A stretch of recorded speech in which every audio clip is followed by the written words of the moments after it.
When a local and well-known stray dog refuses to leave the freshly dug grave of a stranger, the townspeople become suspicious.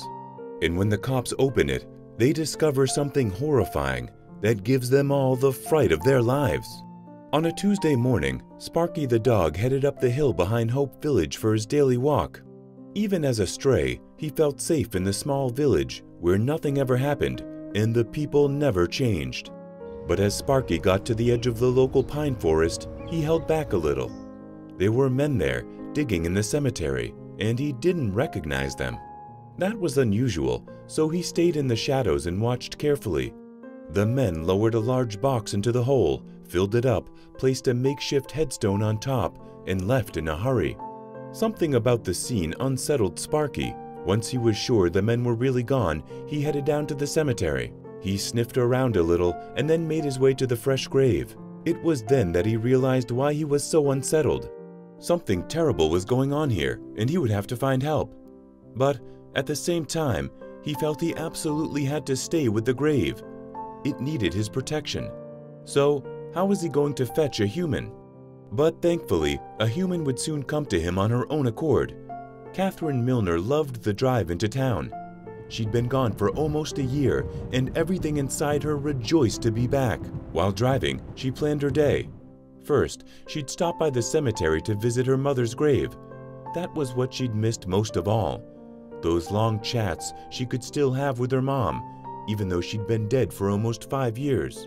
Simply sitting next to the grave and sharing her innermost thoughts made her feel as if her mother was still alive. Catherine could see the village in the distance and pulled into the 2-track dirt road that led to the cemetery. She parked her car and started making her way between the headstones. She spotted Sparky before he spotted her. "Sparky," she called. The little dog had been her best friend when she left for university, and she wondered if he'd still remember her. As if to answer her question, the dog bolted over to her. He yelped, made a few silly circles as if he were chasing his tail, and then jumped up against her leg. Catherine made a fuss of him and tried to pick him up, but Sparky would have none of that. Instead, he barked twice while cocking his head, and then ran back to the spot where he was sitting when she arrived. He was trying to tell her something, Catherine thought. She strolled over to him, but at that moment, Sparky's demeanor changed. He barked, and when she came too close, he growled a little. It wasn't a scary, aggressive kind of growl. Rather, it was a growl that said, "No closer." Catherine was perplexed. She could see the grave he was sitting on was fresh. That didn't make sense because the headstone on the grave belonged to a Timothy Clearwater and was dated 1953. "What is it, boy?" Catherine asked. Her curiosity was now piqued. Sparky's behavior didn't change. He stood his ground, and when she tried to get closer, he growled again. And when she backed off again, he wagged his tail. They played this game for a few minutes until Catherine, now more confused than she was before, headed over to spend some time with her mom's grave. Sparky looked at her the entire time, but made no more moves to leave the grave. At just before 3 in the afternoon, Catherine drove into town and stopped at the cafe in the main square, where she met several people and spent some time chatting. Halfway through her second cup of coffee, she popped the question that had been on her mind all the way from the cemetery. "I found Sparky up at the cemetery," she said. "He was sitting on the grave of a man called Timothy Clearwater, who died in 1953. Does anybody know who that was?" A spooky hush descended on the conversation. The older women in the group glanced knowingly at each other and then looked back at Catherine. "Timothy Clearwater. Now there's a name I haven't heard for the longest time," one woman said. Another chimed in. "He died back in the 50s. What would Sparky be doing on an old grave like that?" Catherine shook her head. "The grave Sparky sat on was fresh," she said. "But the headstone on the grave belongs to a man who passed over 50 years ago. I'm asking because it didn't make sense to me." Now, she had the older woman's undivided attention. "Fresh?" one woman exclaimed. The others murmured among themselves. Catherine nodded. "The earth on the grave was loose and turned over as if it had been dug no more than a couple of days ago." The group assured her that no one had been buried in town for more than a month, which meant no graves had been dug in a while. Perhaps Sparky had dug it himself. The townspeople shook their heads at the perceived slight the stray dog had committed against that poor helpless soul, and made a point of bringing a flower to Timothy Clearwater next time they went up to the cemetery. The group then focused back on Catherine and her adventures out of town in the big city. Meanwhile, 500 miles away in San Jose, James Carpenter was having the worst day of his life. He was a self-made man and proud of it. He'd founded one of the world's leading software companies and had systematically built an empire. For many years, it was as if everything he touched turned to gold. Until a week ago, somehow he had landed on the radar of an organized crime group. These were not your usual gangsters. Extortion rackets were their main source of income. Initially, they'd been quite civil, but when he'd refused their demands for a large cash payment, security they'd called it, they became decidedly uncivil. Threats were made to his family, and he was warned not to involve law enforcement. Unable to think of another way to handle the conundrum, James had an off-the-record conversation with one of his friends in the police force. One thing led to another, and before the week was out, his son had disappeared. Then followed the notes of demand. If he wanted to save his son's life, he had to pay a ransom of $10 million. Unmarked bills, drop-off to be discussed. To James, it felt as if he was playing a starring role in a gangster movie, except this was very real. His 18-year-old son had been kidnapped, and he didn't know if he'd see the boy alive again. Knowing that he was all alone and scared somewhere in the world was ripping his insides apart. But unbeknownst to him, somebody was guarding his son with his life. At the cafe in Hope Village, the townspeople were still telling Catherine about everything she'd missed during her year in the city. "Just hang around for a while longer," Miss Crown said to her when she announced it was time to go home. "I want to tell my husband what you saw in the cemetery." Mrs. Crown's husband was the local chief of police. Catherine wasn't convinced that her experience up in the cemetery warranted a conversation with the authorities, but she stayed anyway. Eventually, Chief Crown arrived with a few of his deputies. He spotted Catherine as he walked in the door, headed straight over to her, and gave her a bear hug that left her breathless. He remembered her fondly and was happy to see her again. When the chief sat down, Mrs. Crown elbowed Catherine in the ribs, and she immediately caught the signal. So, she told Mr. Crown about Sparky, the freshly dug grave, and the 1950s headstone. "Do you think it meant something?" she asked. The chief frowned and rubbed his chin. "It's strange enough to make me curious," he eventually said. "I'll take a drive up there in the morning and have a look. Will you join me?" Catherine nodded. "Around 8?" she asked. "I'll be at the hotel until I find a place, so you can pick me up there. I'll be ready." She didn't mind going back to the cemetery, not when it gave her another opportunity to visit her late mother. However, she didn't know that her mom was not the only one waiting for her. Sparky was thirsty, and he was hungry, but he couldn't tear himself away from the grave. Whatever was inside needed his help, that much he knew, but he didn't know what to do. So he simply sat and kept watch. The moon drifted across the sky, the wind picked up a little, and the coyotes howled deeper in the hills. But Sparky sat, a lone sentinel, silhouetted against the night sky. Catherine and the chief arrived at the cemetery just after 8 the next morning. They headed straight over to the spot Catherine had described and found Sparky exactly where he had been the previous day. Like he did then, he jumped up and headed straight over to her. She made a fuss of him and then led the chief over to the freshly dug grave with Timothy Clearwater's headstone. Sparky raced out before them and sat down on the grave before they reached it. When the chief came too close, the dog growled, and when the chief backed off, Sparky wagged his tail. The policeman shook his head. "Many things wrong here," he said, frowning.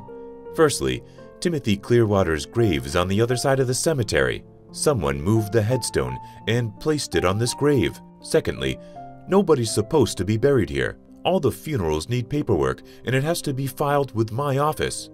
We haven't had a funeral here for more than 3 months." The chief dialed a number on his cell phone. "I need an excavation crew up at the cemetery," he said when the call was answered. "You're going to dig it up?" Catherine asked. "Can't have things being buried in the cemetery without approval," he said. If there's someone or something in that grave, we need to know who or what it is." And by we, he meant the entire town, as nothing remained a secret in Hope Village for more than 5 minutes. By the time the first call went through to the excavation crew, the news had reached the cafe. From there, it spread like wildfire through the town. The chief was going to excavate a grave. When the 2 heavy trucks carrying the excavation crew droned down the main road, villagers were already heading up to the cemetery. Hope Village was never in a hurry, so people strolled in a relaxed manner, chatting, gossiping, and making up stories about what could possibly be inside the strange grave with Timothy Clearwater's headstone on it. Sparky watched the approaching commotion from his perch on the fresh grave. Again, he was unsure what to do. He had human help now, and he knew whatever was in the grave needed it badly. Reluctantly, he left his post and meandered stiff-legged to Catherine. The men from the excavation crew weren't in a hurry either. They stood around when they arrived, joined the villagers in a spot of Hope Village gossip. It took them 3 hours of leisurely digging before someone said, "I got something." It was like an electrical current pulsed through the gawking villagers. A murmur arose from the small crowd as everyone reaffirmed their own guesses about what the grave might contain. Some speculated it was a treasure. Others had more macabre ideas. "Get it out," the chief instructed, "but do it carefully. We have no idea what it is." Slowly, with a lot of sweat and grunting, a coffin emerged from the open grave. The men placed it by the side of the hole and stood back. The chief brushed the loose dirt from the lid. "Here goes nothing," he said. He slid his fingers under the lip of the lid and pushed. It moved an inch. Again. Another inch. He turned to the man with the shovels. "Don't just stand there. Help me." With 3 extra pairs of hands, the lid of the coffin slid away easily. When he peered inside, the chief gasped. One of the workmen staggered back. Sparky barked and then howled at the top of his voice. The chief barked a few urgent orders. "Get an ambulance up here now! And I need this whole area to be taped off. It's a crime scene now." The paramedics arrived on the scene 5 minutes after it had been entirely cordoned off with yellow police tape. The villagers were now gathered closer, everyone straining to get a glimpse of whatever it was that horrified the chief. The paramedics ducked under the tape and peered into the coffin. One ran back and fetched a gurney. For a while, they worked on something inside the coffin, trying their best to keep it hidden from view. "Alien," someone amongst the townspeople said. "It has to be an alien." Others laughed. Then, the paramedics lifted the shape of a man from the coffin and placed an oxygen mask on his face. They strapped the lifeless figure onto the gurney and loaded it into the back of the ambulance. Who was that man? Everybody wondered. If he had been buried, wasn't he supposed to be dead? So, why were they trying to revive him? 2 days later, the villagers still didn't have an answer to their burning questions, and the chief wasn't ready to give them one yet. Sparky was now at the hospital, refusing to leave. Twice, he'd been chased from the emergency room, and each time he'd found another way in and headed straight for the stranger's bed. The doctors and nurses worked incessantly on the man. He had probably been buried with the intention of digging him up at a later moment because the police had found some holes in the coffin.